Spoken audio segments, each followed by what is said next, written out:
Good morning, YouTube. I hope everyone is all well and feeling pretty good. Welcome back to another video.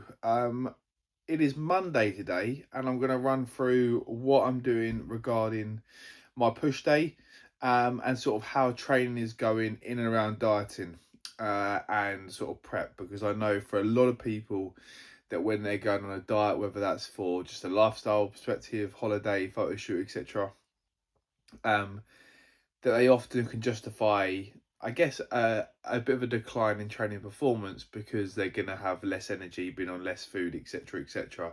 And whilst only as of lately has my training performance dropped, I've been dieting for a considerable number of weeks, and only now have I started to notice it. So I'm going to show you what I'm doing to sort of maintain that performance, and to maintain muscle tissue, so that when you are dieting and when you are getting shredded, you still have a little bit of muscle, or a fair bit of muscle rather, to showcase for it. I've got no hours at Aldi this morning because my rota has changed somewhat for this week, so I'm on less hours than I normally would do.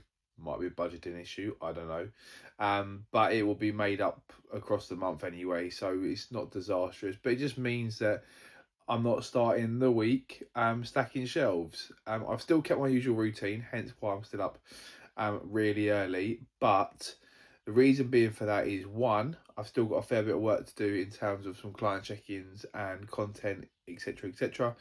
But also, two, I like keeping routine the same, right? I still want to get up early. I still want to have meals around a similar time.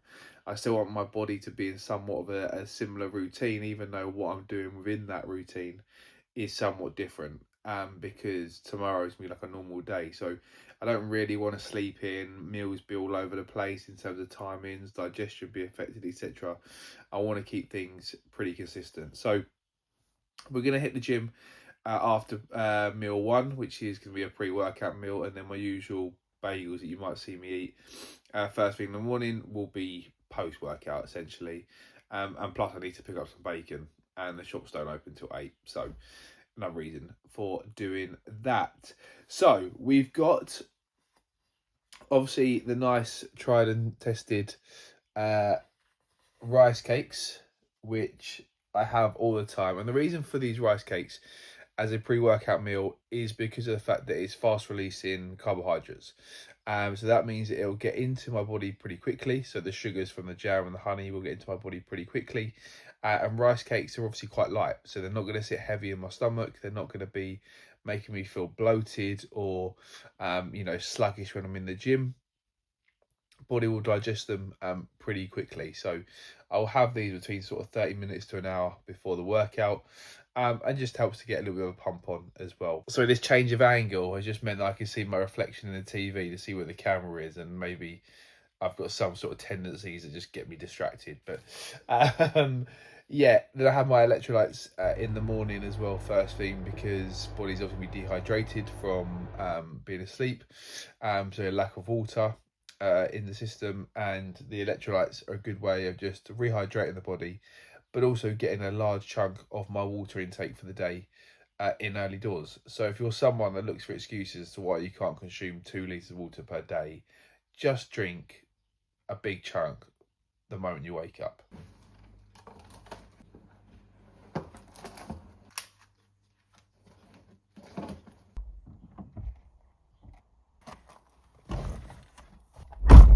So we have got for pre-workout the rainbow candy one that I have from Perform. I love all of Perform's products basically, so if people could just leave a like and tag them in the comments to try and get me sponsored, that would absolutely be epic.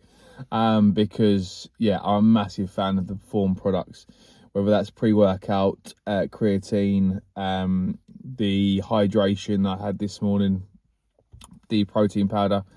I think they're all great. So we'll have this on the way to the gym. My push day consists of chest, shoulders and triceps with some abs at the end.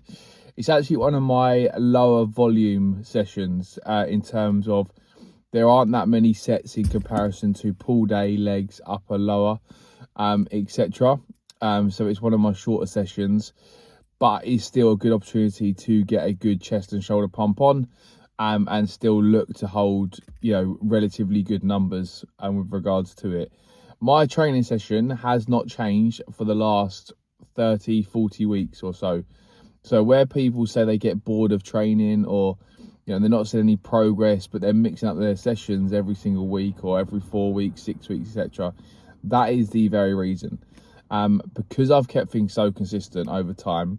One, my body has got used to training certain exercises in certain range of motions at certain angles, and certain routines, but it's also allowed me to progress. So during a growing phase, a bulk, whatever you want to call it, you can obviously measure your progress through getting stronger, getting fitter. Are you lifting heavier? Are you doing more reps? Are you spending more time on attention, etc., etc.? But the same thing can also be applied during the dieting phase. Because my exercises are still the same, the moment I start dieting, or the moment I start to drop my calories or improve or increase my expenditure, I'm still able to monitor any progress within my lifts. Because if I look at the fact that food has, say, been dropped or body weight's coming down, but numbers are holding, particularly with a push session, then I know that I'm still progressing in certain areas, because that is a form of progress. You know, if your body weight is dropping and you're leaner and you're lighter, then obviously exercises where you're pushing weight away from the body are going to be considerably harder, because there might be slightly longer range of motions, and there's going to be slightly less energy within your chest, your shoulders, etc., to perform that lift. But if your numbers are holding, then that's a really, really good sign that you're maintaining strength and muscle tissue.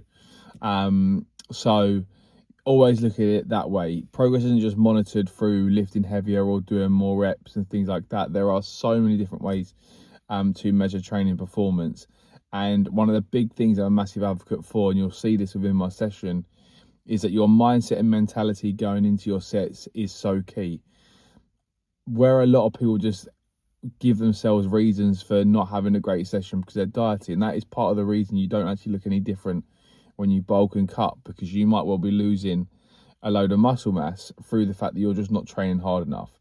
And ultimately what builds and maintains muscle is that stimulus, is that contraction. So even when you're lowering the weight, if you're still having a really good engagement of that muscle during that lift, then you are still going to hold really good tissue.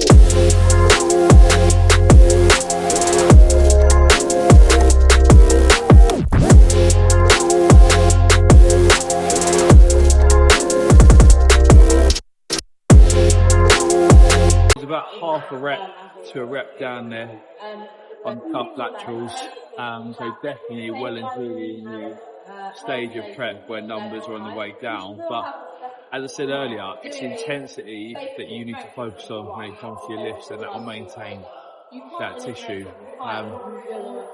What's interesting as well is the warm-up sets. You know, I got asked this by a client the other week in terms of what they should do for a warm-up.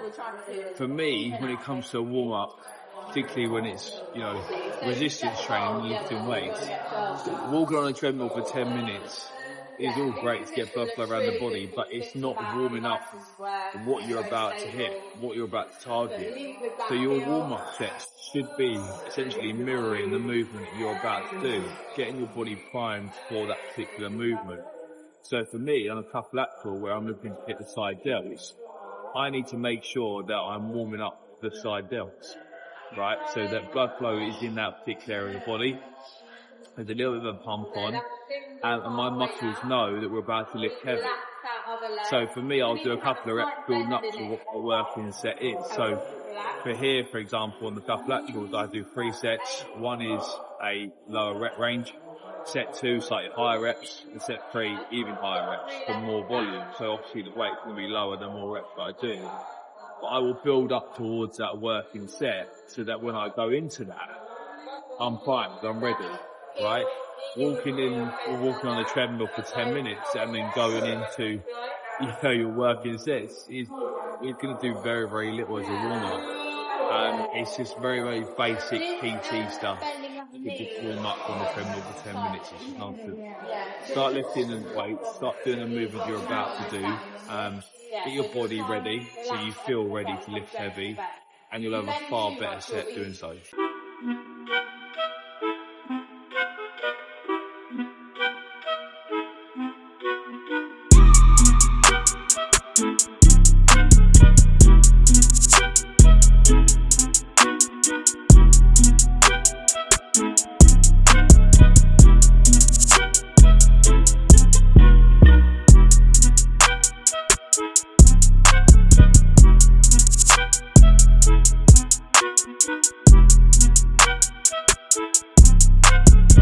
Completely forgot just how busy it gets training this early doors. Good atmosphere, good vibe, but I think where I usually train now in the afternoon, it's not quite as busy. But yeah, it's good. So warmed up towards working set, so 180, working around anywhere between 6 and 8 reps. If I can get anywhere in there, then it'll be a really good set. The cuff laterals was a good success, although working set was down half a rep, etc. Sets 2 and set 3 were pretty good and still matched. So yeah, feeling good. This is going to be a really strong set, so we're going to go and get it.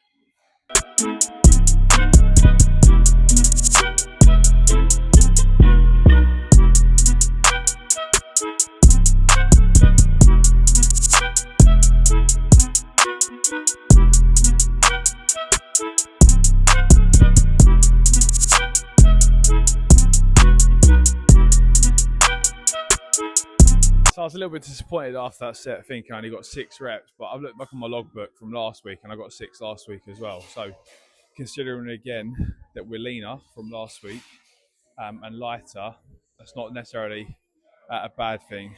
So we've got 2 sets for Atlantis. That's my working set. We're going to do a back off set now where we're going to do slightly higher reps.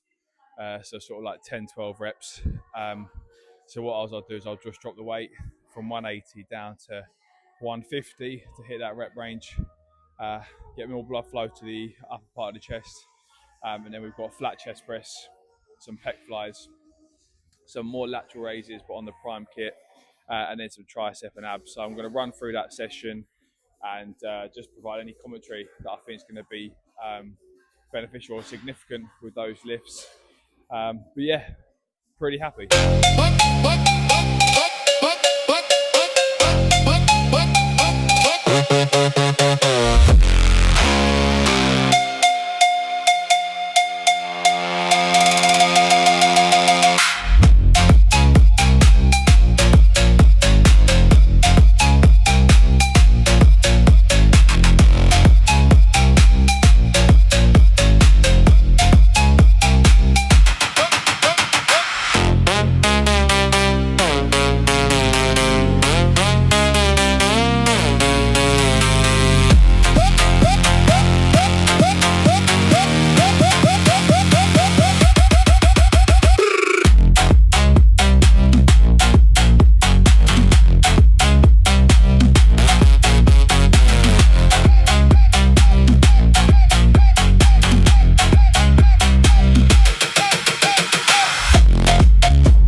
I've cracked open the monster just to see if it gives me that added kick, really, because numbers are well and truly down this session, but I'm not letting it bother me. I'm still in a really, really good mood. I just know that this is all part of the process, and actually the main compound with the Atlantis was still there. But these isolations, so the flat chest press, even on the back offset, suffered a little bit, and the pec flies down as well. So it's just one of those things. But at this stage, we're not chasing numbers, we're just chasing stimulus, like I keep saying, and just enjoying the process. And this is the best I've felt during prep, and it's obviously the deepest I've been. So I'm not going to let it bother me. And who knows, this monster might even reignite the rest of the session.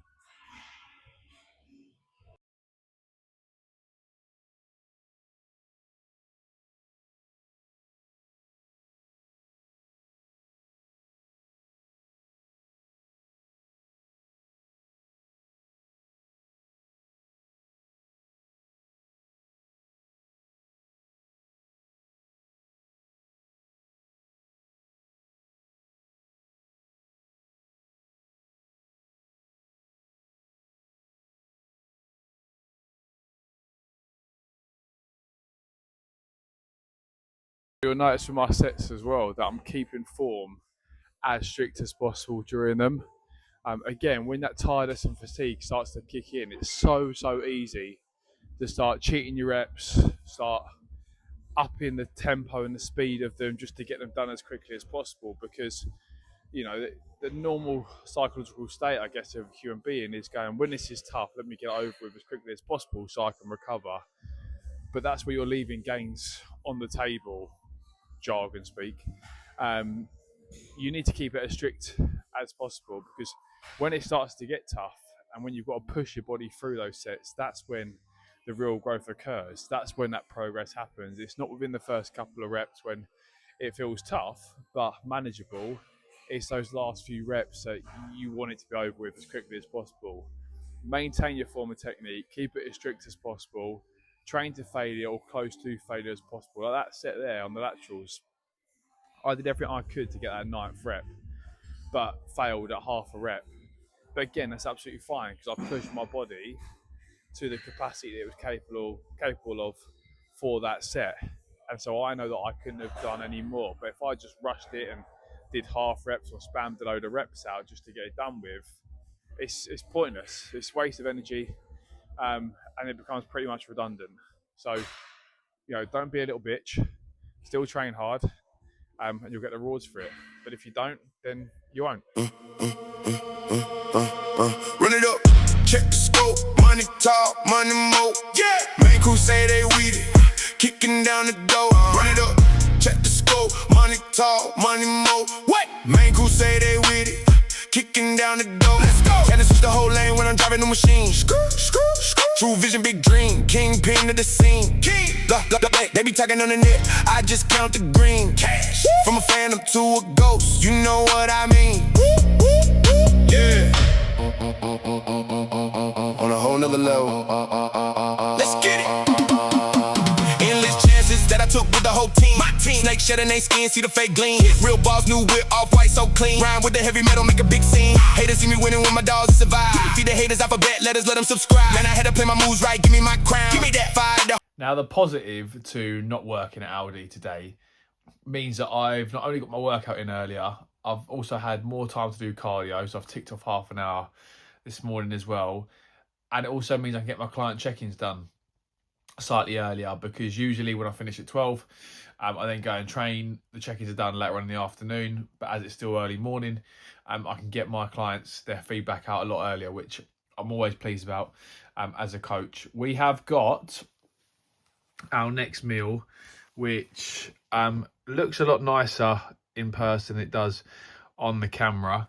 But it's 2 bagel thins with one egg with egg whites, and then some spinach and some salad. Now, I've added some more salad to this meal for today, just to get me through until meal 3 to help with hunger levels. Yesterday was a rest day where carbs were slightly reduced, right, on a rest day. And I think what's important on a rest day, if you are on a rest day and your carbs are reduced, is timing your carbs around sort of training. So I have a lot of my carbs on a rest day towards the back end of the day, because by the time the body's digested it, by the time the body's using the purpose of those carbs, I knew that I was going to have a training session. So that probably then helped facilitate and what was a pretty good session, even if numbers were slightly down. Today, carbs are back up. So back to 300 grams of carbs with 220 protein and 45 fats for today. But yeah, we're going to have this meal. We're then going to do check-ins, which will take me probably a few hours or so. And then we'll have meal 3. And by then I should feel fairly full. You can tell that I've become an adult at 30 because this travel mug, I think, is just absolutely unreal.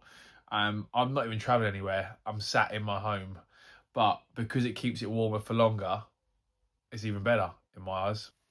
Yeah, another crazy week. Yay. So I had to deal with that.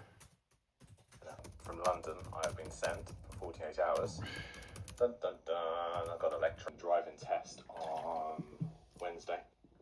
Nice to sort of pop in and bump into you this morning, and just see that you are looking and feeling better after that sickness, mate. After that.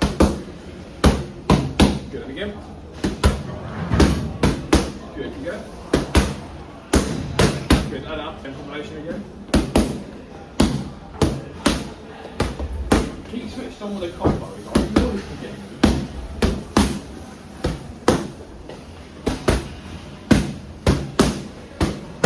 Hello again. So you find me actually the day after yesterday's content, but I realised I didn't actually film a outro to the video, so this is going to be effectively the outro. I've come back today, so the day after what you've just watched, hopefully all the way through to the end. If you have, thank you very much. Where I've done my shift at Aldi and been for a pool day and then done cardio as well. But yeah, last night we just continued with our meals, had an in-person PT session where we do a little bit of pad work with Gaurav, whose fitness levels have come on leaps and bounds massively over the last few weeks, that it's just come out of nowhere effectively. And then it was just back home as usual to prep meals, blue light blocker glasses on, chill and get a good night's sleep. So yeah, just a bit more of the same, really. But yeah, if you have liked the video, please do leave it a like. If you found it useful, as always, with your own journeys in terms of what I'm doing, how I'm doing it, why I'm doing it, etc., then please leave a comment in the comment section below. I'll always look to respond to those comments and give you some help with regards to that. And if you haven't subscribed already, please just press that subscribe button. Like, it literally takes one click, and it would mean a lot to me, because I would love to get to 100 subscribers by the end of the year, and I've been stuck on 48 for quite a while. So if you can help me get to that first milestone of 100, or say first milestone will be 50, but if I can get to 100, then that'll be wicked. But yeah, until next time, see you on the next one.